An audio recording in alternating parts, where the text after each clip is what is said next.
ఈ మధుపదం YouTube channel వీడియోని subscribe చేసి గంట గుర్తును నొక్కి ఆల్ని సెలెక్ట్ చేసి ప్రతిరోజు యూట్యూబ్ ఓపెన్ చేసి అడుగున ఉన్న సబ్స్క్రిప్షన్ బటన్ నొక్కితే అన్ని లేటెస్ట్ వీడియోలు చూడవచ్చు. ఈ శరీరం నాదే, కానీ నేను శరీరం కాదు. జడ పదార్థమైన శరీరంలో నేను శక్తిగా ఉన్నాను. ఇక్కడ నేను అంటే నా గురించి మాత్రమే చెబుతున్నానని కాదు. అందరిలో కూడా ఆత్మ ఉంది మరియు అందరూ కూడా ఈ ఆత్మను నేను అని అంటారు. కాబట్టి ఈ నేను అనేది అందరి గురించి చెబుతున్నట్లుగానే అర్థం చేసుకోండి. అలాగే నేను శరీరంలో ఉన్న ద్వితీయ మనసును వాడుతుంటాను. అది నాదే, కానీ నేను ద్వితీయ మనసును కాదు.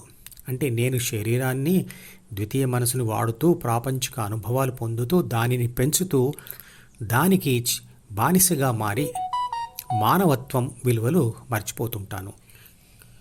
భలే భలే అందాలు సృష్టించావు అనే తెలుగు పాటలో మనసే పెరిగి మనిషే తరిగి మమతే మరచాడు మానవుడు అని అనాలి కవి. కానీ ఆ పాటలో మనిషే పెరిగి మనసే తరిగి మమతే మరచాడు మానవుడు అంటాడు. ఆ పాట లింకును వీడియో డిస్క్రిప్షన్లో ఉంచుతున్నాను, వినండి. నేను అనేబడే శక్తికి ఆకారము, సైజు, రంగు ఏమీ లేవు. అయస్కాంత శక్తి, విద్యుత్ శక్తులకు ఏ రూపం ఉంది? ప్రకృతి పదార్థాలతో శరీరం ఏర్పడింది. వివిధ విద్యుత్ పరికరాలు పైకి వివిధ రూపాలతో ఎలా కనిపిస్తాయో అలాగే మన శరీరాలు మాత్రం విభిన్నంగా ఉంటాయి. ఇంట్లో ఫ్యాన్కి వేరే, బల్బుకి వేరే, మిక్సీకి వేరే విద్యుత్ శక్తి ఉండదు కదా. ఎలాగైతే వివిధ ఆకారాలతో ఉన్న విద్యుత్ పరికరాలన్నీ ఒకే విద్యుత్ శక్తితో నడుస్తాయో అదేవిధంగా వివిధ రంగులలో, రూపాలలో ఉన్న మనుషులందరూ ఒకే రకమైన ఆత్మశక్తిని కలిగి ఉంటారు.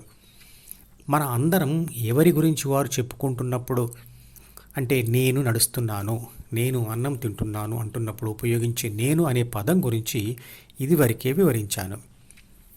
ప్రాణశక్తి శరీరంలోని అంతర్గత పనులు చూసుకుంటూ ఉంటుంది, కానీ మెదడులోని న్యూరాన్లలో ఉన్న ఆత్మశక్తి బాహ్య ప్రపంచంతో వ్యవహరిస్తూ ప్రపంచ అనుభవాలతో అహం అంటే నేను అనే భావాన్ని, ప్రపంచ సమాచారాన్ని మరియు కోరికలను సృష్టిస్తుంది.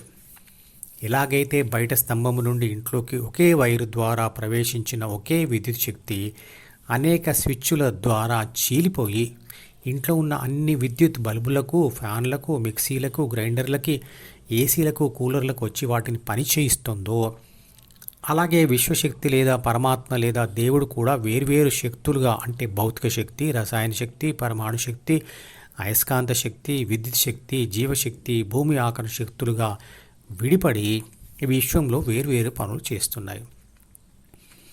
అలాగే జీవశక్తి లేదా ప్రాణశక్తి అనేక ముక్కలుగా చీలి అనేకమైన జీవుల శరీరాల్లోకి ప్రవేశిస్తుంది.